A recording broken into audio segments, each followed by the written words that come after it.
swords. I mentioned this in a video before, but the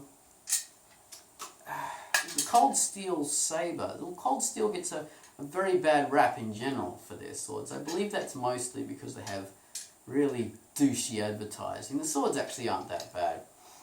They're not made in the United States. Cold Steel is an American company, but the swords themselves are made in India, I believe. Not many people make sabres in the 20th century anymore. They're mostly made in India or China. Wilkinson's Sword in Britain makes sabres, but you would never use those in any way except for uniforms, because those tend to be pretty much exclusively stainless steel and they're just for display. They'll last quite a long time and they look great, but they're modern uniform sabres and they're just an accessory for a uniform, nothing else.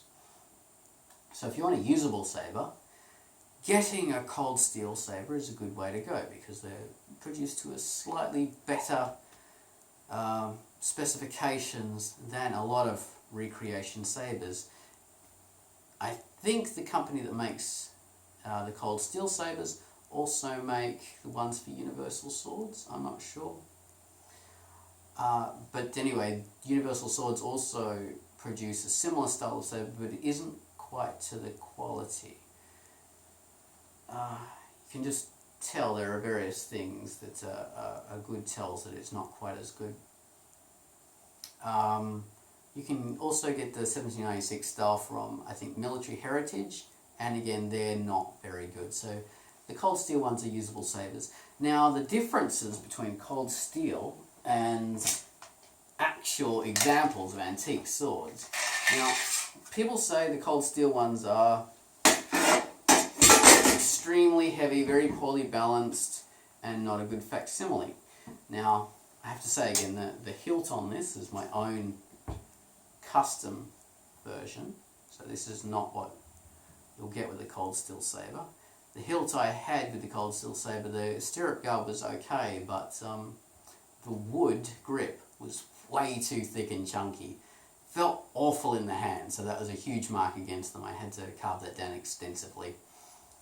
So this one here is a German blade.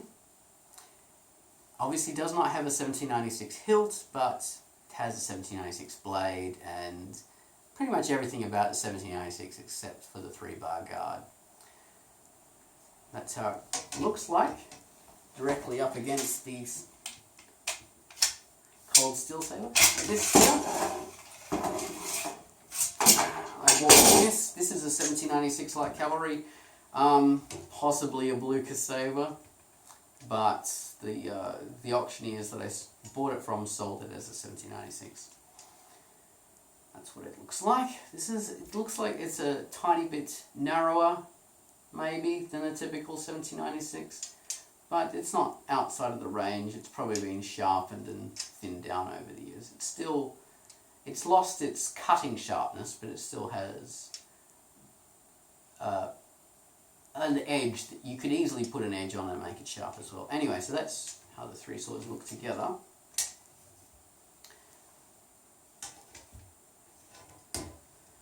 The main difference between them is the weight. This is just under 2 pounds.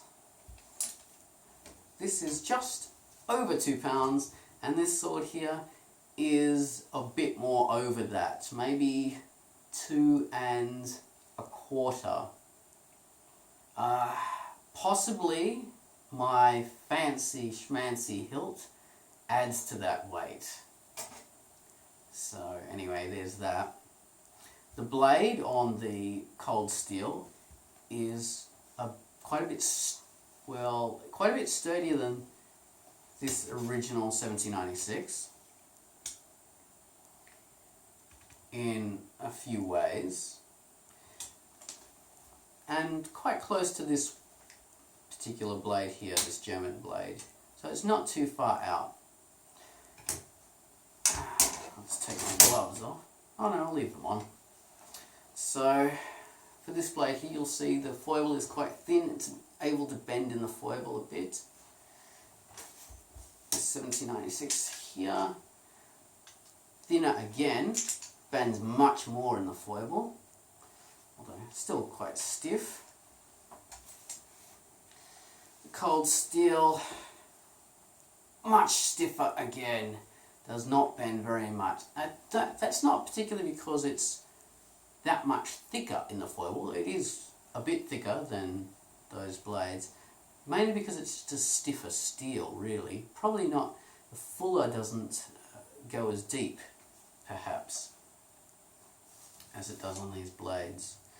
How it feels in the hand, it's not bad.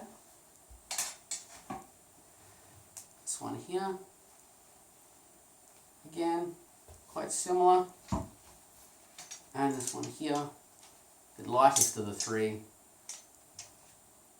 So it's not that dissimilar in handling. Point of balance. From memory, it's about 6.5 inches. It's almost 7, which is what you'd expect for these light cavalry swords. This one here, about 7. And this one here, just on about 6, I think. So, yeah, it's not that terribly different. You see on the, it has very similar type of distal taper to this sword here. They're not very different at all. Although this one gets thinner a bit further down, and this one here doesn't get thinner till quite a bit later. Well, not quite a bit, maybe like 2 inches.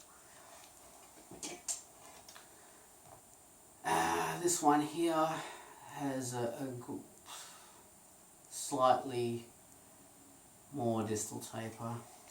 Well, not more, it's just more even. I'm not sure how to say it.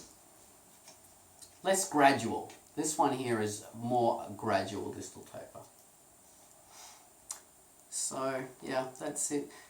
It gets a bit of a bad rap, but the worst part of it when I got it was the fact that it had just a terrible grip, which gave it awful feel in the hand. After I carved that down, it was quite a bit better. Although with the point of balance that is very typical for this style of sabre, makes it something to get used to in the hand. It's not that easy. But once you do get used to the weight and the point of balance, it feels a bit better. Ultimately though, my favourite of all the swords is this one, which is the in-between version of both of them.